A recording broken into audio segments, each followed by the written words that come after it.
تو ہمیں بھی چاہیے کہ ہم اللہ سے دعا بھی مانگے کہ اللہ ہمیں رمضان المبارک کا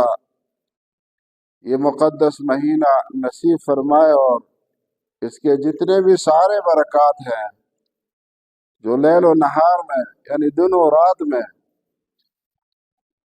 یہ مہینہ لے کر آیا، اللہ ہم سب کو نصیب فرمائے۔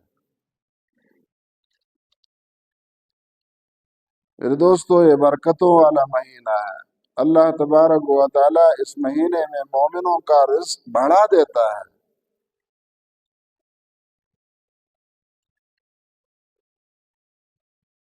اللہ تبارک و تعالیٰ اپنے بندوں پر رحمت خاص نازل فرما دیتے ہیں، اور ایک ایک جو عمل ہے، ایک ایک فرائض ہے، اس کو 70 گنا بڑھا کر اللہ اس کا ثواب اجر دے دیتے ہیں۔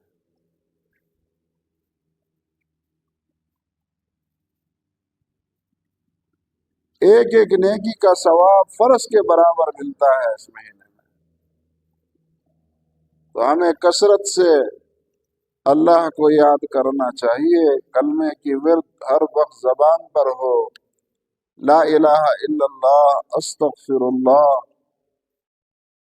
ہماری زبانیں جو ہے نا ہر وقت اللہ کی یاد سے،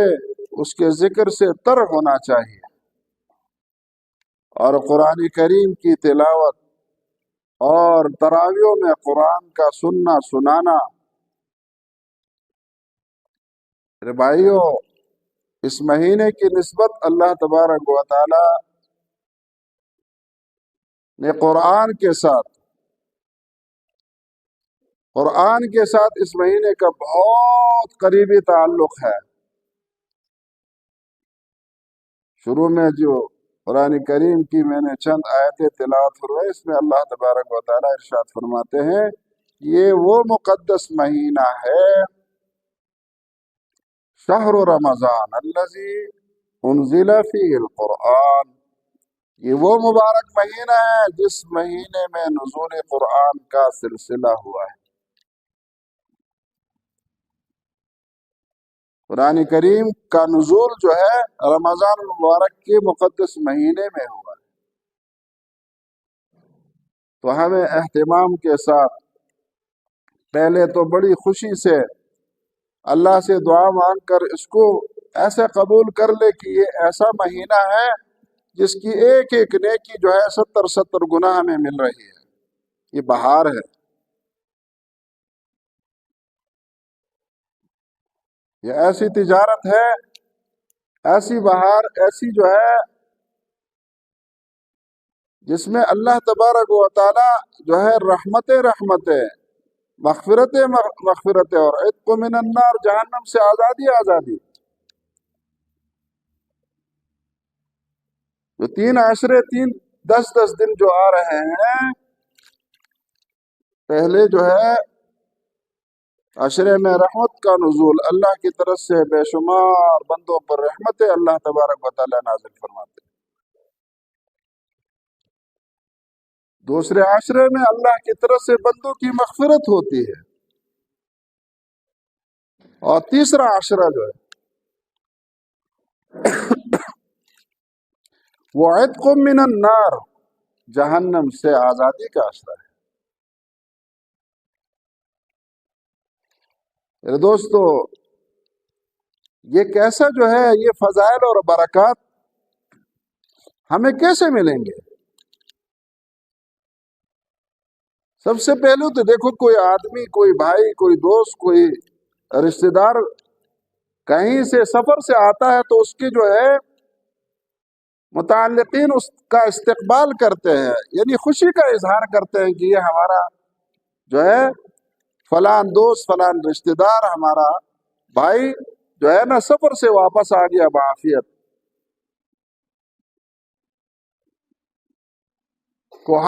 کوئی بندہ جو ہے نا حج سے آتا ہے، عمرے سے آتا ہے، ایک خوشی ہوتی ہے۔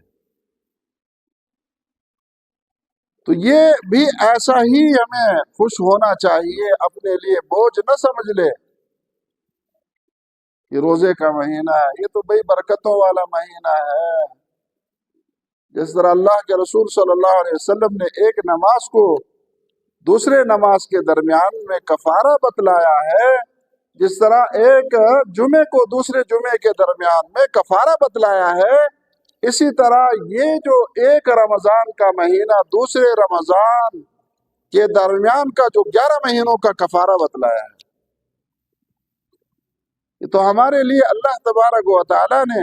اللہ کی حکمت ہے کہ ہمارے گناہوں کو دھونے کے لیے اللہ کو اپنے بندوں سے اتنا پیار ہے، اتنی محبت ہے، اور اپنے حبیب صلی اللہ علیہ وسلم پر یہ مہینے کا روزہ فرض کر کے اور یہ تسلی بھی دے دی کہ یہ تمہارے اوپر صرف تمہارے اوپر یہ روزے کا مہینہ فرض نہیں کیا، بلکہ تمہارے سے پہلے امتوں پر بھی میں نے یہ روزہ فرض فرمایا۔ یا ایھا الذین آمنوا، اے ایمان والو، کتب علیکم الصیام، رمضان المبارک کے روزوں کو تم پر فرض کر دیے گئے ہیں، کما کتب علی الذین من قبلکم، اور جس طرح آپ سے پہلے امتوں پر اللہ تبارک و تعالیٰ نے ان روزوں کو فرض فرمایا تھا، لعلکم تتقون، اس لیے اللہ نے روزوں کو فرض فرمایا تاکہ تم تقوی حاصل کر لو۔ رمضان مبارک کے روزوں کی اس کی جو ہے فضائل بہت بے شمار، لیکن اللہ قرآن میں کہہ رہا ہے کہ یہ تقوی گناہوں سے بچنے کا ذریعہ ہے تمہارے لیے۔ تو ہمیں بھی چاہیے کہ رمضان مبارک میں صرف اپنے آپ کو بھوکا رکھنا، پیاسا رکھنا، یہ نہیں صرف کہ آپ نے بھوک پیاس سے اور مباشرت سے جو ہے نا آپ نے پرہیز کر لیا، بلکہ آپ نے تمام اس کا اپنی زبان کو اس کو بھی لگام دینی ہے، اپنے کانوں کو بھی غلط استعمال سے بچانا ہے۔ ایسا نہیں کہ آپ نے تفریح کے طور پر جو ہے آج کل جو گناہ ہمارے جیبوں میں آ چکا ہے اور یہ ذرائع ہے، اور اس گناہ سے ہم مسجد کے اندر بھی نہیں بچ سکتے اور اداروں میں جا کر بھی نہیں بچ سکتے، اور بازاروں میں بھی اور گھروں میں بھی، اور آج گھروں میں ہمارا مشغلہ جو ہے موبائل بن گیا ہے۔ اب ایسا موقع نہیں ملتا ہے کہ کوئی رشتہ دار آئے تو آپ اس کے ساتھ کچھ بات چیت کر لے، کوئی مشورہ کر لے، ہر آدمی موبائل میں لگا ہوا ہے، بیوی الگ لگی ہے، بیٹیاں الگ لگی ہوئی ہیں، بہویں جو ہے وہ موبائل میں الگ لگی ہوئی ہیں، بیٹے الگ لگے ہوئے ہیں، سب کے سب جو ہے نا موبائلوں میں مشغول ہیں اور کوئی بات چیت کرنے والا نہیں ہے۔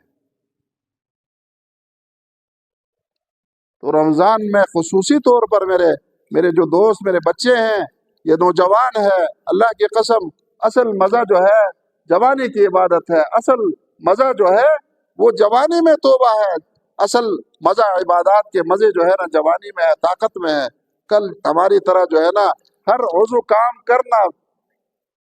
چھوڑ دے گی تو خدا کی قسم سجدے کے لیے جو ہے نا پھر مجبور ہو جائیں گے، پھر ہائے افسوس ہو جائے گی، کیونکہ کوئی عضو کام نہیں دے گا، نہ جو ہے سجدے کے لیے تمہارا جو ہے نا جسم، تمہارا جو ہے سر جھک سکے گا اور نہ آپ کھڑے ہو سکیں گے۔ در جوانی توبہ کردن شے ہوئے پیغمبر، جوانی کی عبادت جو ہے نا میرے دوستو، تو لہٰذا یہ منکرات سے بچنے کا نام روزہ ہے، ترک منکرات عزم کرنا ہے، آپ نے یہ پختہ عزم کرنا ہے کہ میں نے جو ہے رمضان مبارک یہ اللہ کا مہینہ ہے، یہ اللہ کا مہمان ہے میرے دوستو۔ آپ مجھے یہ بتائیں، آپ قسم اٹھا کے بتائیں، آپ حلفاً بتائیں کہ آپ کا بہت ہی ایک عزیز دوست ہے، آپ کا بہت ہی ایک جو ہے گہرا تعلق والا آدمی ہے، بہت عزت والا آدمی ہے، آپ جو ہے اس کے بغیر جو ہے آپ کے لیے جینا مرنا جو ہے ایسا آدمی، اور اس کا اگر مہمان آپ کے گھر میں آ جائے تو آپ اس کی کتنی تواضع کر لیں گے، بتاؤ نا یار۔ آپ اس کے ساتھ کتنا محبت کا اظہار کریں گے، جو کچھ ہے وہ بھی دے دو گے اور بہت پرتکلف انداز میں اس کے ساتھ بات بھی کرو گے، اور بہت سارا وقت جو ہے آپ اٹھ رہے بیٹھ رہے ادھر ادھر، کہیں مہمان کے دل میں جو ہے نا ذرہ برابر جو ہے کہیں کوئی بات نہ آ جائے۔ تو یار یہ تو اللہ کا مہمان ہے، اللہ کی قسم، یہ جو رمضان المبارک کا مہینہ یہ اللہ کے مہمان ہے، ہمیں اللہ تعالیٰ نے نوازا ہے، تو اس کی ہم کتنی قدر کر لیں۔ اپنے آنکھوں کو بھی گناہوں سے روک دے میرے دوستوں، اپنی کانوں کو بھی غیبت سننے سے روک دے، فحاش باتوں کو سننے سے روک دے۔ ارے بھائی اللہ کے لیے کہ اللہ کا مہمان ہمارے پاس آ گیا ہے یار، میں نے اس فیس بک پر لعنت بھیجنی ہے، میں نے نہیں دیکھنے فیس بک، میں نے ٹک ٹاک اور یہ ساری چیزیں جو ہے، کوئی ہزاروں میں کوئی ایسے بندے ہوں گے جو دینی باتیں سن لیں گے، لیکن اس کے ساتھ ساتھ اگر میرے دوستو ہماری نظر بد ہو گئی تو کیا ہے ہمارا روزہ؟ کیا فائدہ ہے یار؟ پھر اس جانور کی سی ہماری حالت ہوگی جس کا جو ہے نا منہ پر جو ہے نا کپڑا چڑھا دیا، اس کو کھانے پینے سے روک دیا،